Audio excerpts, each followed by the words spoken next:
Nagsalpukan ng isang jeep at isang UV Express sa Agham intersection ng Quezon Avenue kagabi. Ang dahilan ng aksidente, hindi pagbibigayan sa daan. Narito ang report ni Oscar Oida.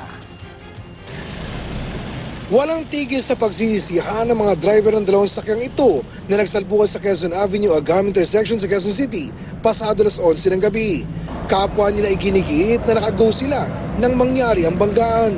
Pag go ko ngayon, pag green light, mabanti na ako. Nagulat na lang ako, dumarating na yung jeep. Hindi ko na naiwasan yung jeep, bumangga na sa akin. Kasalanan niya po. Mabilis yung bigla siyang pumasok eh. Pero ngayon pa lang ayon sa mga otoridad, tila malinaw na raw ang dahilan ng banggaan. Wala raw kaduda-dudang nagkulang ang magkabilang panig sa pagbibigayan sa daan.